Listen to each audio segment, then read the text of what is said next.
You hear a young person talk about their decision, and a thought pops into your head. These kids today have no idea.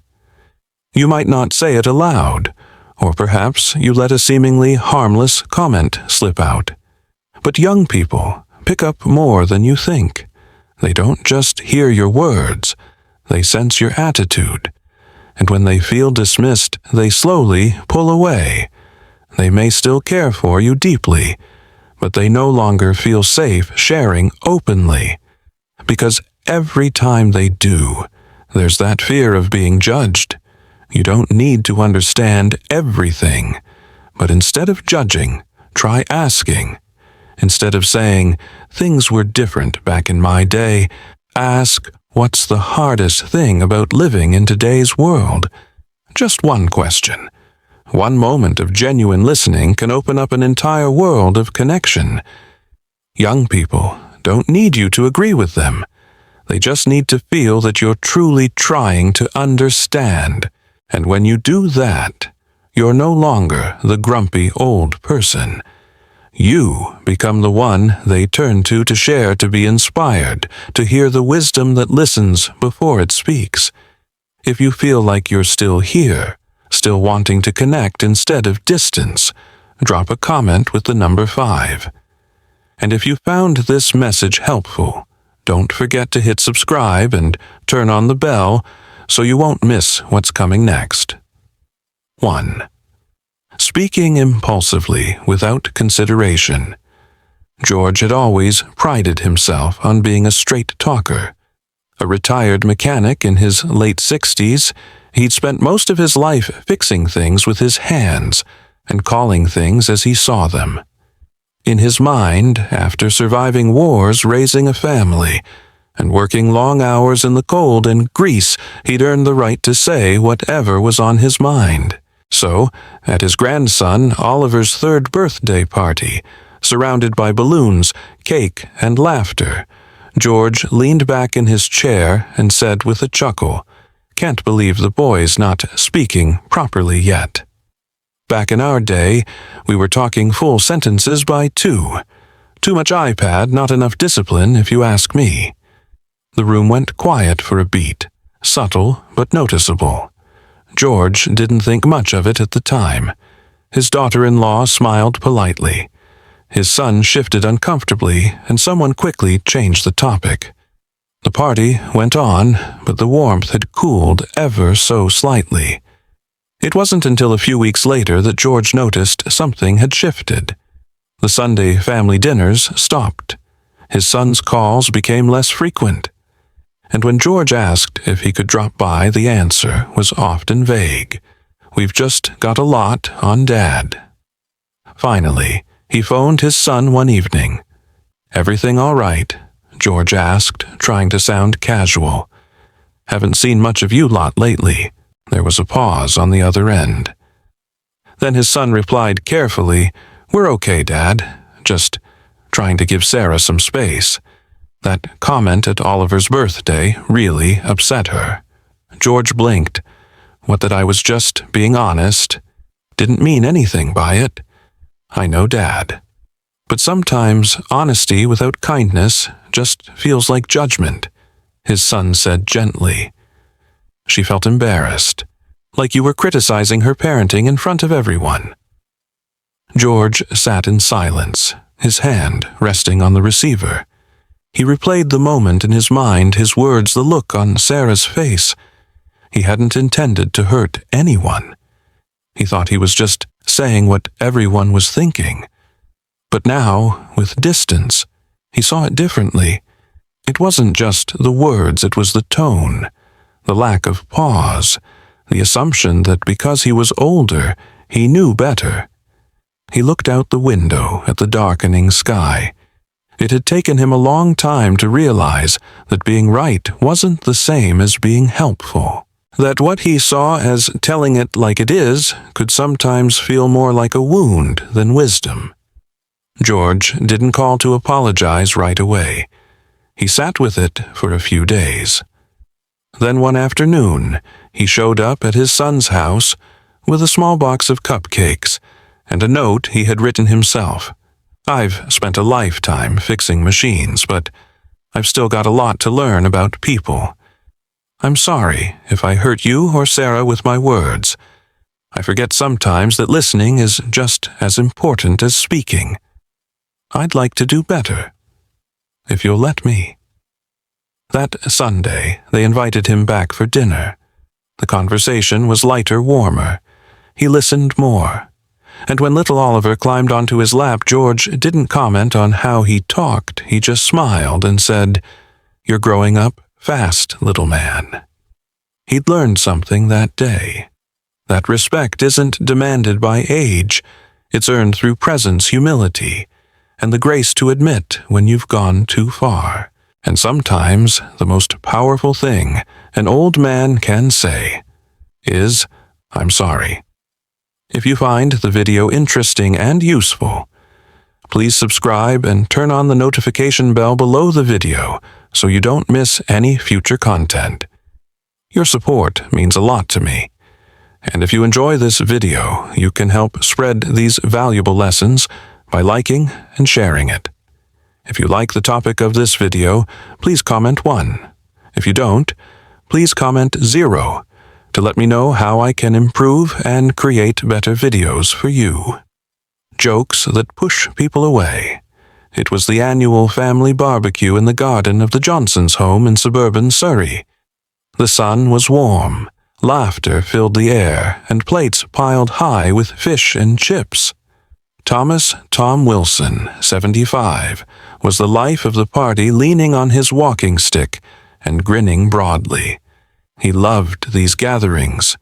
A well-timed jest, a cheeky comment that was his craft. He wandered among relatives telling stories and cracking jokes. When his grandson, Jamie 22, arrived with his friends, Tom spotted them by the paddling pool, swapping tales of university life. Tom seized the moment. "Ah, the joys of student loans," he called out loudly. "Back in my day, we paid for uni by working in factories, and we didn't whine about mental health courses." A brief pause followed. The laughter he expected didn't come. Instead, an uneasy silence. Jamie's friends exchanged glances. Jamie gave a strained smile and moved away, taking his pals with him. Tom glanced around. Aunt Margaret, normally welcoming, looked away. His daughter Rachel bit her lip and picked up her phone. Tom felt something shift a tightness in his chest. Later that evening, as the sun dipped low, his daughter approached. "Dad." "About the joke earlier," Rachel said quietly. "I know you were trying to be funny, but Jamie's circle and lots of young people care deeply about mental health." That comment felt dismissive and hurtful. Tom swallowed. "I didn't mean to hurt anyone. I was just joking," he said. "I know," Rachel replied gently, "but it wasn't funny." It closed the room. People backed away. Tom nodded, ashamed. The next morning, Tom sat in his armchair with his wife Eleanor, sipping tea. "They all left me out yesterday," he said, voice catching. "I thought I was being witty. Now, I'm not sure." Eleanor patted his hand. "You have a big heart, Tom, but times change. Sometimes the best jokes are the ones that don't offend anyone. They warm people instead." Tom nodded again, wiping his eyes. That Sunday time for dinner at Jamie's flat, his daughter invited him. Tom paused at the door. Then, gathering courage, he knocked softly. "Can I come in?" he asked. Jamie peered around. "Of course, Granddad." They sat at the table with tea and biscuits. Tom cleared his throat. "Jamie, about yesterday. I'm sorry. I made a poor joke. I didn't mean to belittle how serious things are today, especially for you and your friends." Jamie looked at him. "Thanks, Granddad. It did sting, but I appreciate you saying sorry." Tom nodded, relieved. He added with a small smile, "Right. I've been reading your memoir on studying psychology. Tell me more about therapy sessions. I don't fully get it yet, but I'm listening." Jamie brightened. He opened up about his studies, his anxiety, the support groups he attended. Tom asked questions, listened, laughed with him, not at him. They talked late into the evening.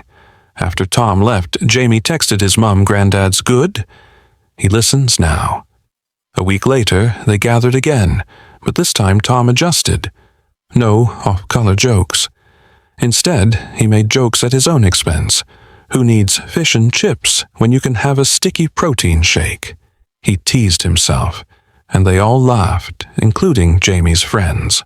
Tom realized something important.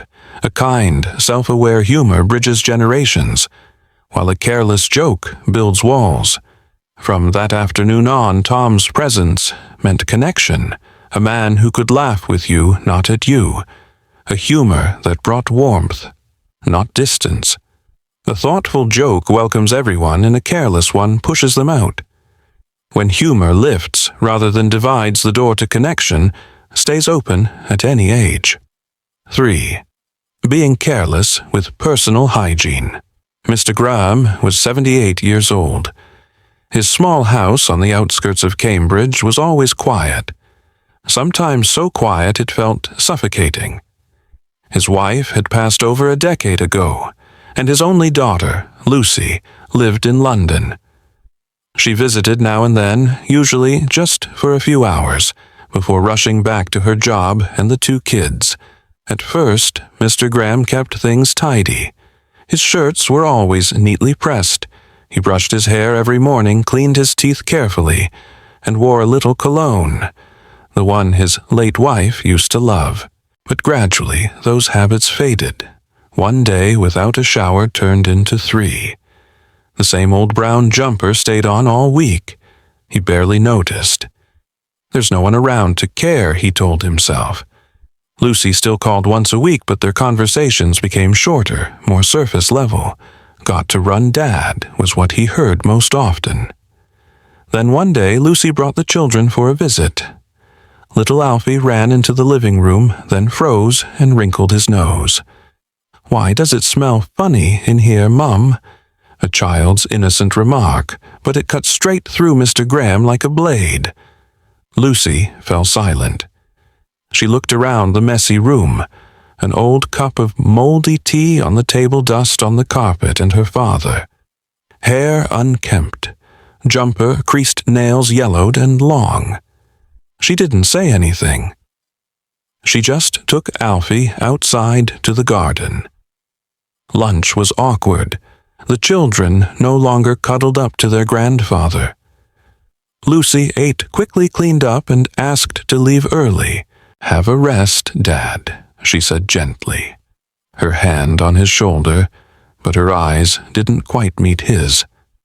After they left, Mr. Graham sat alone in the living room. The afternoon sun streamed through the window, landing on a large stain on his jumper he hadn't even noticed. He sniffed his sleeve, and for the first time in months he felt embarrassed. He wasn't angry at Lucy or Alfie. He was angry at himself for forgetting the most important thing, self-respect. That night, he pulled out an old white shirt his wife used to adore and carefully ironed it. He went into the bathroom, shaved his scruffy beard with an old but sharp razor, clipped his nails, and trimmed away the rough edges. Then he sprayed a little cologne, soft cedarwood, just a touch. He stood in front of the mirror, and for the first time in a long while, he recognized the man looking back. The following week, he called Lucy. "I'd like to come to London to visit you and the kids, if that's all right." There was a short pause, then she replied, "Of course, Dad. We'd really love that."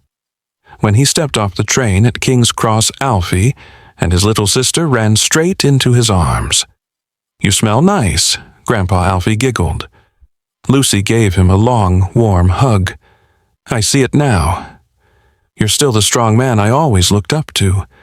He smiled, and something stirred in his chest, like the gentle scent of a past not lost but remembered. No longer a weight, but a whisper. "I'm still here. I still value myself, and I still want to be loved, just as I've always loved. Sometimes a clean shirt, a bit of cologne, or a tidy haircut is more than just appearance. It's a quiet declaration. I still care about myself, and I invite you to care too. 4. Number 4. Interrupting or dominating the conversation. That Saturday afternoon, 68-year-old John sat at his regular cafe in suburban Kent, waiting to meet his youngest son, Will, a 35-year-old software engineer who was usually too busy to reply to texts on time. John had prepared a few stories to share, planning to talk about his days as a teacher, a few historical facts being completely misrepresented online, and a valuable lesson on choosing the right life partner, something he thought Will could use right now. Will arrived 10 minutes late. As he sat down, he let out a sigh. "It's been a tough week, Dad. I think I need to quit my job." John, mid-sip of his tea, barely swallowed before blurting out, "Quit back in my day," saying that would mean you didn't appreciate what you had. Will froze for a moment. But John didn't notice. He launched into a story about an old friend who had once struggled too, but made it through thanks to discipline and grit.